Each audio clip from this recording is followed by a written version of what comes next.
오늘 베드로전서 3장 13절로 22절까지 말씀 같이 읽습니다. 시작. 또 너희가 열심으로 선을 행하면 누가 너희를 해하리요?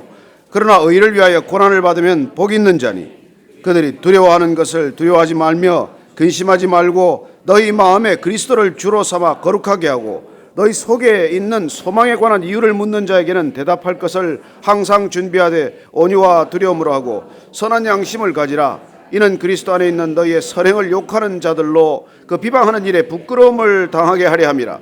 선을 행함으로 고난받는 것이 하나님의 뜻일진데 악을 행함으로 고난받는 것보다 나으니라. 그리스도께서도 단번에 죄를 위하여 죽으사 의인으로서 불의한 자를 대신하셨으니 이는 우리를 하나님 앞으로 인도하려 하심이라. 육체로는 죽임을 당하시고 영으로는 살리심을 받으셨으니 그가 또한 영으로 가서 옥에 있는 영들에게 선포하시니라. 그들은 전에 노아의 날 방주를 준비할 동안 하나님이 오래 참고 기다리실 때에 복종하지 아니하던 자들이라. 방주에서 물로 말미암아 구원을 얻은 자가 몇 명뿐이니 겨우 8명이라. 물은 예수 그리스도께서 부활하심으로 말미암아 이제 너희를 구원하는 편이 곧 세례라. 이는 육체에 더러운 것을 제하여 버림이 아니요 하나님을 향한 선한 양심의 간군이라. 그는 하늘에 오르사 하나님 우편에 계시니 천사들과 권세들과 능력들이 그에게 복종하시느니라. 아멘. 베드로가 이 베드로 전후서를 쓸 때 예상되는 박해가 있었고 실제 겪고 있는 박해가 또한 있습니다. 어려움을 겪을 때 그 어려움이 왜 내게 왔느냐를 그렇게 따지고 그렇게 생각하는 게 그게 중요하지 않지 않습니까? 이 고난을 어떻게 이겨낼 것인가? 고난을 어떻게 뚫고 나갈 것인가? 이게 중요한 우리의 관심사 아닙니까? 그게 지금 베드로가 이 소아시아에 있는 교회들에게 또 성도들에게 고난 겪고 있는 자들에게 어떻게 고난에 맞서서 우리가 이걸 이겨내야 할 것인가에 대해서 실제적인 권면의 말씀을 해주고 계신 것이죠. 그리고 오늘도 어제에 이어서 그 말씀은 우리가 고난을 받을 때, 이 고난을 견딜 때 우리가 하나님이 그 이유가 되어야 한다는 것이죠. 우리는 자칫 그 고난을 혼동하기가 쉽습니다. 내가 자초한 고난, 내 잘못으로 인한 그런 고통스러운 일 가운데서도 때로는 우리가 하나님 때문에 주시는 건가? 아니면 하나님이 나를 시험하시는 건가? 그렇게 생각할 때가 많이 있지만 그러나 오늘 이 지금 사도 바울이 고난을 행하는 고난 가운데서도 선을 행하라고 하는 것은 굉장히 중요한 뜻이 담겼어요. 단순히 우리가 고난을 겪는 동안도 선행을 해라. 고난이라고 하는 어려움을 겪고 있는데도 남을 도와라. 이런 차원의 얘기가 아니에요. 고난이 지금 극심하기 때문에 그래도 우리가 남을 구제하고 그리고 남을 금식하고 또 내가 선행을 베풀고 하는 이런 것들의 차원의 얘기가 아니에요. 사실은 베드로 전서나 이 베드로가 지금 얘기하고 있는 전체적인 맥락을 보면은 그가 말하는 우리가 선행을 하다가 고난을 겪어야 한다. 악한 일 하다가 고난 겪는 거야. 무슨 덕이 되겠냐? 자기 잘못으로 고통스러운 일을 겪는다면 그게 무슨 유익이 있겠느냐? 그러나 예수님 때문에 겪는 고난, 예수님을 증거하다가 겪는 박해, 예수님의 말씀대로 살다가 겪는 고난, 그런 고난은 단순히 선행과 악행의 차원에서 우리가 볼 일이 아니라는 것이죠. 그건 왜냐하면 그런 가운데서도 선행을 해라 할 때 이 선한 일, 선한 삶이라는 것은 이건 다분히 관계적인 어떤 뜻을 담고 있는 것입니다. 선한 행실을 하라고 하지만은 어떤 행동이라고 하는 구체적인 드러남보다도 선한 행실이라고 하는 말 속에 감춰진 뜻이 더 중요한데 그것은 우리가 예수님 때문에 맺게 된 관계로 인한 관계적인 어떤 상황을 뜻하는 것이죠. 그래서 하나님과의 관계 때문에 생겼던 이 부수되는 관계들, 그래서 우리가 앞에 2장 3장을 보면 그건 이 권력자들, 권세자들과의 관계가 어려워지지 않습니까? 그리고 종과 주인과의 관계에서도 어려움이 생긴단 말이죠. 그리고 아내와 남편 간의 관계 가운데서도 우리가 고난을 겪게 된다는 얘기예요. 여러분, 하나님을 믿게 되면 신기하게 모든 일이 술술 풀려나가면 좋을 것 같은데 하나님과의 관계가 바로 세워지면은 인간과의 관계가 왠지 불편해지고 어려워지는 관계들이 생긴다는 것입니다. 우리가 다 해석할 수 없고 때로는 이해할 수 없지만은 왜 하나님을 잘 믿게 되었는데 사람들과의 관계는 더 어려워질 수가 있냐는 것이죠. 첫째는 하나님과의 관계가 더 중요하기 때문에 우리는 그 다음과의 관계들이 사실은 정돈되어 나가는 과정들이에요. 어떻게 보면은 그전에는 익숙하게 맺었던 관계인데 어쩌면 익숙하게 우리가 함께 잘못을 저질렀는데 하나님 때문에 그 관계들이 전혀 새로운 차원으로 접어들게 된다는 것이죠. 예를 들면 이런 관계가 있을 수 있어요. 우리가 사도행전에 나온 아나니아와 삽비라는 부부 관계가 좋았던 것 같아요. 괜찮은 부부예요. 그러니까 어떤 일을 할 때 마음이 합쳐졌죠. 뜻을 같이 합친 것이죠. 바나바가 전 재산을 팔아서 사도들의 발 앞에 두었다는데 여보 우리도 그 정도 헌신을 해야 되지 않겠어? 그런 얘기했을 때 보통 아내들은 뭐라고 그러겠어요? 당신 미쳤어? 정신 차려. 애들은 어떻게 키우려고 그래?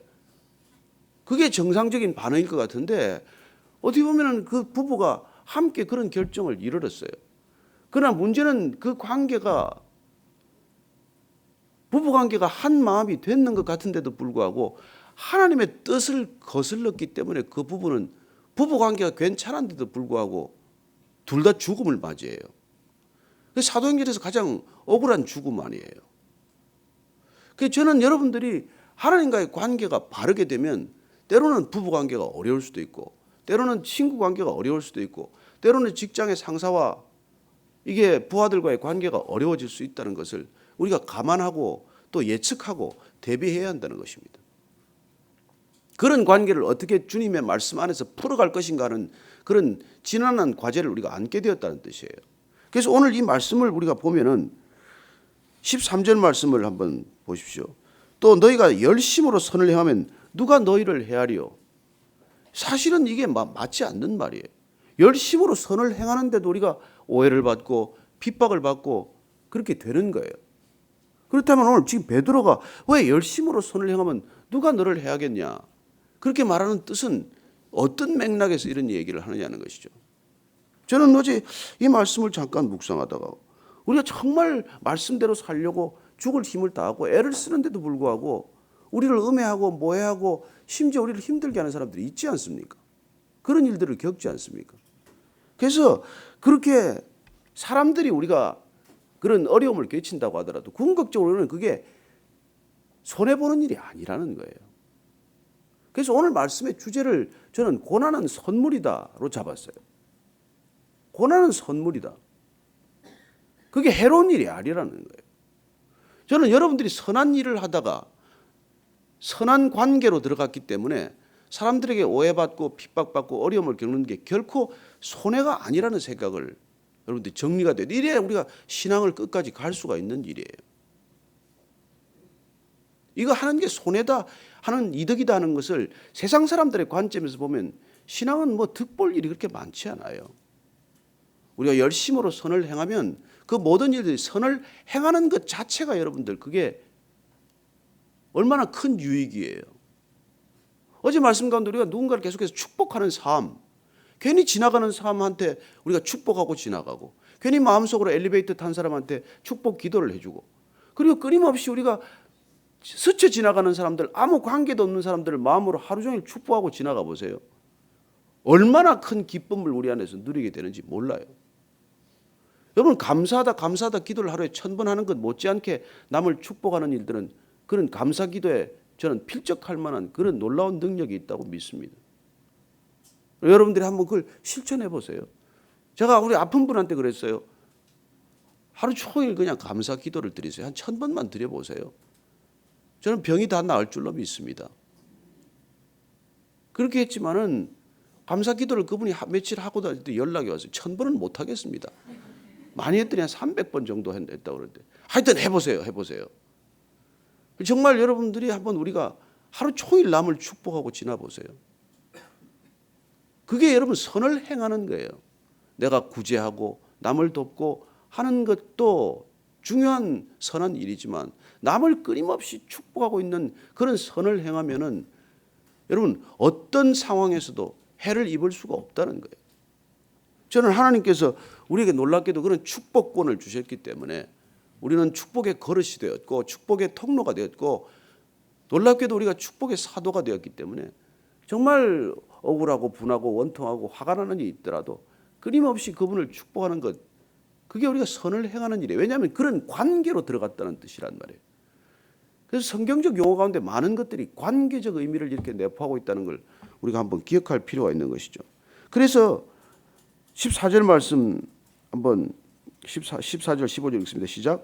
그러나 의를 위하여 고난을 받으면 복 있는 자니 그들의 두려워하는 것을 두려워하지 말며 근심하지 말고 너희 마음에 그리스도를 주로 삼아 거룩하게 하고 너희 속에 있는 소망에 관한 이유를 묻는 자에게는 대답할 것을 항상 준비하되 온유와 두려움으로 하고 선한 양심을 가지라. 이는 그리스도 안에 있는 너희의 선행을 욕하는 자들로 그 비방하는 일에 부끄러움을 당하게 하려 함이라. 자, 의를 행하다가 우리를 선을 행하다가 선한 관계로 우리가 끊임없이 추구하다가도 고난을 받겠지만 그때는 고난 받는 걸 두려워하지 말라, 근심하지 말라는 거예요. 그런 고난은 이게 사실은 이사야서에서 하나님께서 이사야 선지자를 통해서 말씀해 주신 거예요. 제가 이사야서 한번 읽어드릴게요. 이사야서 8장 12절 13절 말씀인데 이 백성이 반역자가 있다고 말하여도 너희는 그 모든 말을 따라 반역자가 있다고 하지 말며 그들이 두려워하는 것을 너희는 두려워하지 말며 놀라지 말고 만군의 여호와 그를 너희가 거룩하다 하고 그를 너희가 두려워하며 무서워할 자로 삼으라. 여러분, 하나님을 두려워하고 하나님을 무서워할 뿐으로 우리가 받아들여야지 사람을 두려워하지 말라는 거예요. 사람들이 두려워하는 것을 두려워하지 말고 사람을 두려워하지 말고 사람들이 뭐라고 말하든지 믿지 말. 사람들이 야, 저 사람은 배반자야, 반역자야, 그 말도 믿지 말래요. 그 사람을 반역자라고 같이 비난하는데 동참하지 말라는 거예요. 그래서 크리스찬들이 그런 남을 욕하고 남을 험담할 때 슬그머니 자리를 떠야 돼요. 거기 앉아 있어봐야 덕이 되지 않습니다. 화장실이라도 가세요. 듣고 있으면 같이 욕한가 되잖아요. 저는 우리가 주님께서 우리가 그 일을 위해 부르지 아니고 우리가 누군가를 축복하기 위해서 부르신 분이고 그리고 우리는 하나님께서 다툼이 있고 갈등이 있는 곳에 화해자로 부르셨기 때문에 저는 여러분들이 있는 곳마다 그런 분쟁과 갈등이 사라져야 된다는 것이죠. 나 때문에 인한 분쟁은. 적어도 내 입을 통한 분쟁은 없어져야 된다는 것이죠. 그래서 그 마음에 우리가 그럴 때 우리 안에는 왜 그런 현상들이 일어나냐.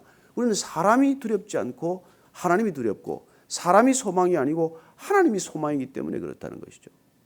그래서 여러분들이 하나님에 대한 소망이 생기면 삶의 모든 태도가 달라지는 것이죠.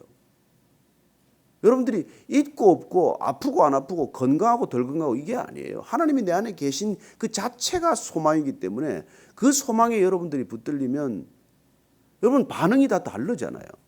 그래서 사람들이 도대체 너는 왜 그러고 사냐 이게 궁금해지지 않겠어요?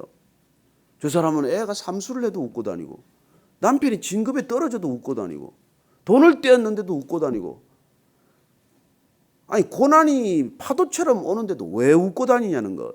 이게 여러분 사람들이 궁금한 이유예요. 사람들이 우리가 뭐 떼돈을 벌어서 궁금한 것도 아니고 갑자기 뭐 2계급 3계급 특진을 해서 궁금한 것도 아니고 그건 부러울 뿐이에요. 그러나 사람들이 정말 궁금한 것은 왜 크리스찬들은 고난을 겪는데도 그 고난 가운데서도 중심이 흔들리지 않냐? 왜 어려움을 겪는데도 얼굴이 저렇게 편안하냐? 이게 궁금하단 말이에요. 그래서 하나님께서 우리에게는 고난을 선물로 주시는 거예요. 그 일들을 통해서 하나님에 대한 궁금증을 불러일으키니까. 우리가 마냥 잘 되면 사람들이 궁금해하겠어요? 아니요, 시기만 해요.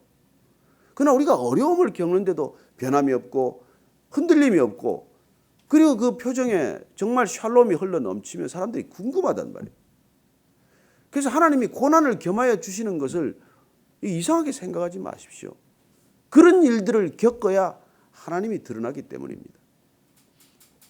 여러분 우리는 하나님이 드러나는 게 중요해요. 사람들이 우리한테 대해서 궁금한 게 아니라 하나님께 대해서 궁금해야 되지 않겠어요? 그래서 우리의 삶을 통해서 하나님에 대한 궁금증을 불러일으키는 것, 그게 고난의 목적이에요. 아무도 기쁜 표정이 없네. 저는 여러분들이 그렇기 때문에 그 고난에 대해서 태도와 생각을 바꾸게 되기를 바랍니다. 여러분 살아있다는 게 뭐예요? 고통을 느끼는 거예요. 여러분 고통을 못 느끼면 죽은 거예요. 그래서 생명과 고통은 함께 가는 것 아닙니까? 우리 노병균 목사님이 무슨 몸에 염증이 좀 있어가지고 이제 갑자기 입원을 했는데 제가 어제 병원을 갔는데 해열제를 먹고 이제 열이 내렸대요. 근데 누가 의사분이 쓴 칼럼인가 보니까 해열제는 인간이 만들어낸 가장 나쁜 약이라는 거예요. 그게 몸에 열이 올라야 고통이 계속 몸에 가중되어야 그 안에 있는 바이러스도 죽고 이렇게 되는데 억지로 열을 낮춰가지고 사실은 그게 이 병균이 살 수 있는 조건을 더 오래 만들어준다는 거예요. 제가 우리 의사 목사님 앞에서 좀 얘기하기가 좀 미안하긴 하지만 맞습니까? 아니 아닌 것 같기도 하고 떨떠름한 표정으로 그러는데 어쨌든 그래요. 그래서 온열 치료법에는 있잖아요. 암 환자들 일본 가면 온열 치료를 하더라고요. 몸에 열을 막 올려가지고 몸에 있는 것들을 죽이는 것이죠. 그래요. 그 고통은 생명의 선물이에요. 마찬가지예요. 신앙의 선물은 고통이에요. 고난이에요. 고난. 이 고난을 깊이 이해하지 않으면 우리 십자가가 이해되지 않아요. 그래서 저와 여러분은 이 길을 가면서 고난을 두려워해서는 안 됩니다. 고난이 오면 선물 주셨구나. 이 선물이 내게 웬 선물이냐. 이걸 보는 관점을 바꿔야 된단 말이에요. 그게 안 바뀌면 세상 사람들하고 하나도 달라지는. 여러분 세상은 고통과 고난을 피하는 게 목적이에요. 그래서 그게 너무 끔찍하잖아요. 그런데 우리는 고통도 선물이요, 고난도 선물이다. 이걸 우리가 분명히 알아야 돼요. 그래서 고난에 대해서 적극적인 태도를 가지고 고난 속으로 뛰어들고 고난을 짊어지고 고난을 기뻐하고 고난을 기대하고 이 고난이 지나면 어떤 유익이 있을까? 또 이 고난은 어떤 큰 하나님의 뜻과 계획을 이루기 위한 내게 주신 특별한 선물인가? 이런 생각과 기대를 갖게 되는 것이죠. 그래서 어떤 목사님들은 큰 병을 앓거나 큰 어려움을 겪으면 기대를 그렇게 합니다. 교회에 부흥을 어떻게 주시려고 내게 이런 고난을 주시나? 그리고 진정한 교회 부흥을 위해서는 누군가 그런 고난을 겪어야 된다는 거예요. 교회의 기초가 무엇입니까? 십자가의 고난 아닙니까? 그렇다면 우리가 교회 되었다는 뜻은 무엇입니까? 십자가의 고난에 동참했다는 뜻이고 십자가의 고난을 함께 짊어졌다는 뜻이죠. 안 기쁘십니까? 옆에 있는 분들한테 그렇게 인상 쓰지 말고 물어보세요. 기쁘십니까? 그게 안 되면은 기뻐하십시다. 이렇게. 예, 기뻐하셔야 돼요. 기뻐하셔야 돼요. 여러분, 우리가 신앙이 그냥 빚어지지 않습니다. 정금같이 빚어지는 신앙, 여러분 그게 그냥 되지 않습니다. 용광로 불을 지나지 않고 무슨 정금이 됩니까? 여러분들이 정말 주님을 더 알아간다는 것, 정말 신앙의 길을 더 기꺼이 걸어간다는 건 고난에 대한 태도와 생각을 완전히 바꾸는 거예요. 그래서 이 베이직 교회가 정말 주님께서 어떤 고난을 주실지 우리가 기대하면서 가야 되는 것입니다. 그리고 우리 주위에 뜻밖의 고난 겪는 사람들에 대한 태도나 관점을 달리 봐야 돼요. 저 사람은 무슨 애매한 죄를 지어서 고난받는 게 아니라 어쩌면 우리가 정말 져야 할 고난을 대신 지고 있는 것이기도 하고 십자가의 고난을 우리가 이해하면 남들의 고통을 보는 눈이 달라지는 것이죠. 그리고 우리가 고난을 겪어야 고난을 이해하지 않습니까? 우리가 아파봐야 아픈 사람의 심정을 알고 우리가 어려움을 겪어야 어려움을 겪는 사람들의 심정을 알고 그런 것이죠. 저는 이렇게 오늘 사도 베드로가 이렇게 말하는 걸 한번 들어보십시오. 17절 말씀입니다. 시작. 선을 행함으로 고난받는 것이 하나님의 뜻일진데 악을 행함으로 고난받는 것보다 나으니라. 여러분 베드로가 십자가의 고난이 무서워서 도망갔던 사람이에요. 예수님이 가야바 집에서 신문 받을 때 예수님을 부인했던 사람입니다. 그러나 그가 십자가의 고난조차도 두려워했던 사람이 성령을 받고 보니 십자가가 이해되고 십자가의 뜻이 깨달아지고 하나님의 뜻이 분별되면서 고난을 새롭게 이해한 것이죠. 그래서 오늘 그는 이렇게 말합니다. 선을 행함으로 고난받는 것이 하나님의 뜻이라. 이게 사도 베드로가 사도된 놀라운 변화죠. 그가 무슨 고난을 더 겪기 위해서 사도의 길을 갔습니까? 그러나 그가 드디어 눈을 뜨고 보니까 이 고난이 완전히 새롭게 해석이 되는 것이죠.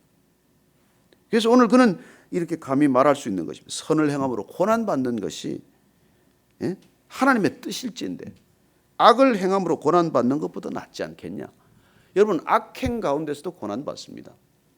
이번에 무슨 토막살인한 범인이 잡혔더만요. 그런데 저는 그 며칠 동안의 심정이 이해가 돼요. 그런 끔찍한 살인을 저질러 놓고 얼마나 번민했겠어요. 난 다리 힘이 빠져서 도망 못 간 것 같아.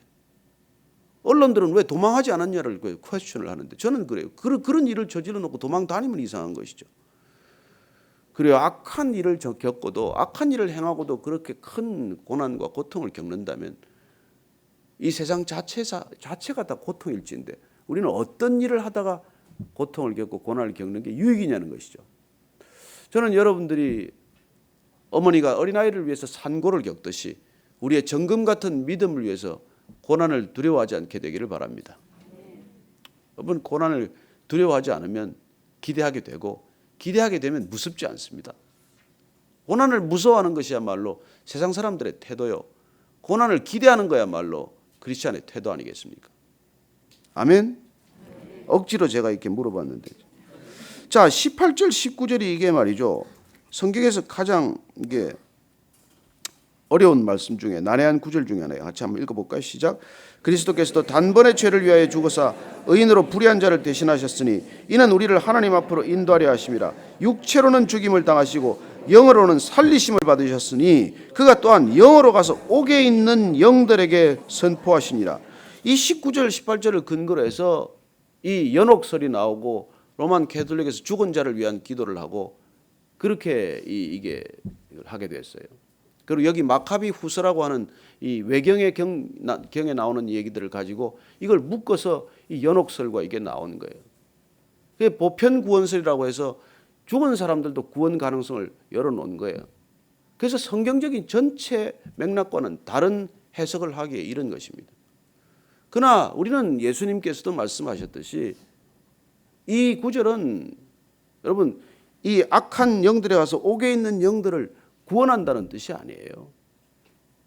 거기 영으로 가서 옥에 있는 악한 영들에게도 그리스도께서 억울한 죽음을 당하신 것 같지만 승리하셨다는 것을 선포하셨다는 뜻입니다. 예수님의 십자가는 승리다.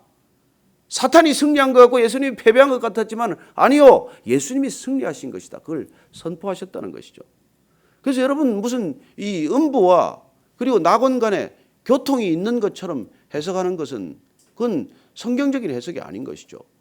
우리가 누가복음 말씀을 보면은 부자와 거지 나사로 간에 깊은 구렁이가 있어서 왔다 갔다 못하는 걸로 되어 있지 않습니까? 이건 내가 누가복음 하나 잠깐 읽어드릴게요. 누가복음 우리가 16장에 보면은 부자와 거지 나사로 얘기 있지 않습니까? 거기 보면은 25절 26절 말씀, 아브라함이 이르되 예, 너는 살았을 때 좋은 것을 받았고 나사로는 고난을 받았으니 이것을 기억하라. 이제 그는 여기서 위로를 받고 너는 괴로움을 받느니라. 그뿐 아니라 너희와 우리 사이에 큰 구렁텅이가 놓여 있어 여기서 너희에게 건너가고자 하되 갈 수 없고 거기서 우리에게 건너올 수도 없게 하였느니라. 그래서 지금 부자가 있는 곳과 거지 나사로가 있는 곳 그 사이를 왔다 갔다 할 수 있는 게 아니라는 거예요. 그래서 부자가 뭐라고 말합니까? 이르되 그러면 아버지여 구하노니 나사로를 내 아버지 집에 보내소서. 내 형제 5이 있으니 그들에게 증언하게 하여 그들로 이 고통받는 곳에 오지 않게 하소서. 아브라함이 이르되 그들에게 모세와 선지자들이 있으니 그들에게 들을지니라. 여러분, 선지자의 말씀이 들릴 때 들으셔야 합니다. 성경 말씀이 읽힐 때 읽어야 합니다. 이게 들릴 때 들어야 한다는 거예요. 이거 듣는 시간이 한정되어 있다는 것입니다. 그때 안 들으면 나중에 못 듣는다는 거예요. 그래서 예수님께서 거기 가서 무슨 다시 구원하러 갔다는 게 아니라 예수님께서 사탄이 승리한 것처럼 보이는 상황이지만 그러나 예수님께서는 부활하셔서 부활하신 주님이 승리하셨다는 것을 선포했다는 그런 말씀이죠.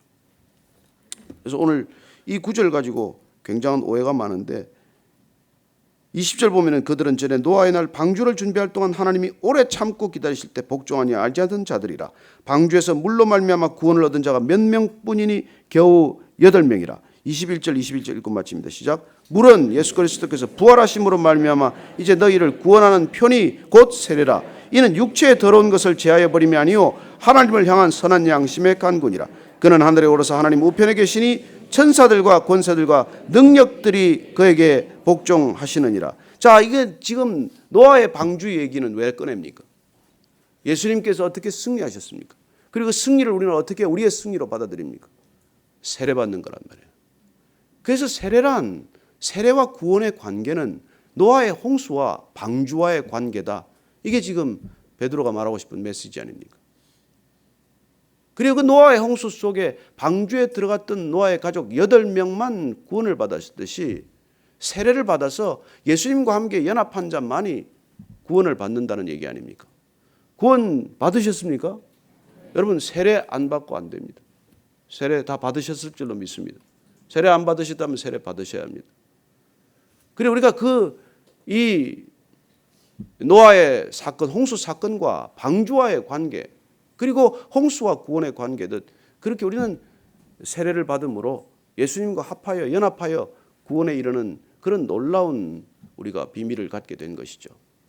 저는 오늘 이 말씀을 통해서 우리가 이 땅 가운데 주신 놀라운 하나님의 선물을 우리가 받을 때, 그 구원이라는 선물을 받을 때 그리스도의 십자가의 고난에 동참해야 한다는 것, 그분과 함께 연합한다는 것은 그분의 영광만을 취하는 것이 아니라 그분의 고난과 우리의 고난이 함께 가야 한다는 것, 그래서 그리스도의 남은 고난을 우리가 채우게 해달라는 것이 우리의 기도가 되어야 한다는 것, 그걸 기억하시게 되기를 바랍니다. 오늘 이 아침에 우리가 고난받는 이들을 위해서 그러나 같이 기도하기를 원합니다.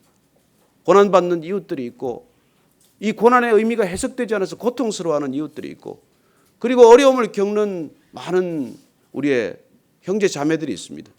병중에 계신 분도 있고, 경제적인 어려움을 겪는 분도 있고, 영적인 어려움을 겪는 분도 있고, 선교지에서 고난과 핍박을 기꺼이 감수하는 분도 계십니다.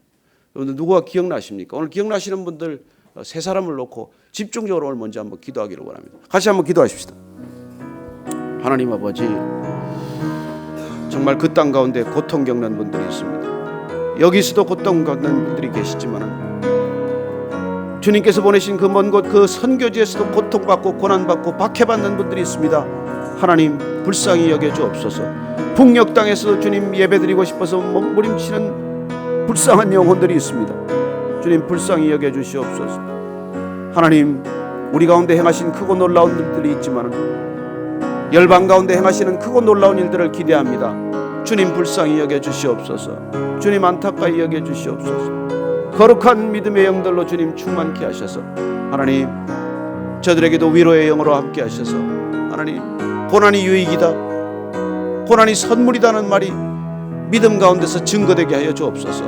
하나님 누구나 고난을 피하고 싶어하고 누구나 고통을 피하고 싶어하지만은 그러나 하나님 우리가 고통과 고난을 바라보는 눈이 바뀌게 하시고 관점이 바뀌게 하시고 고난 가운데 기꺼이 뛰어들 수 있는 우리 모두가 되게 하여 주옵소서. 베이직교회가 주님 허락하시는 고난 가운데로 나아가기를 원합니다. 십자가가 있게 하시고 십자가가 세워지는 고난이 아니라 십자가를 짊어지는 고난에 그런 고난들을 우리 모두가 믿음으로 기꺼이 받아들이는 놀라운 교회가 되게 하여 주옵소서. 하나님 아버지, 우리가 마지막 시대라고 말하지만 이 마지막 시대를 살아가면서도 우리는 고난 없는 영광을 바라기 쉽습니다. 그러나 하나님 아버지, 고난 없는 영광이 없음을 저희들이 깨달았사오니 십자가의 고난 그리고 십자가를 넘어서는 영광, 그 둘이 불가분이라면 주님이 교회가, 이 그리스도인들이, 이 시대 진정한 믿음의 사람들이 십자가를 바라보며 십자가의 고난을 짊어지고 함께 그리스도의 고난에 동참하는 진정한 믿음의 사람들 되게 하여 주옵소서. 선교지에서 그런 고난을 겪는 분들이 계십니다. 우리 주변에 그런 고난을 겪는 분들이 계십니다. 정말 주님의 말씀대로 살기 위해서 주님의 뜻을 좇다가 겪는 고난 겪는 자들을 주님께서 능히 이기실 수 있는 힘과 능력 주시고, 그리고 우리가 기도에 동참함으로 저들과 함께 고난을 나누는 그리스도인들 다 되게 하여 주옵소서. 이제는 십자가에서 그 고난의 의미를 우리에게 알려주신 우리 주 예수 그리스도의 은혜와 하나님 아버지의 크신 사랑과 성령의 교제케 하심이 오늘 십자가의 고난 가운데 묵묵히 걸어가는 믿음의 형제 자매들과 그리고 우리 모두를 주님께로 인도하기 위한 놀라운 말씀의 사람들 위해 지금부터 영원까지 함께 하옵시기를 간절히 축원하옵나이다. 아멘.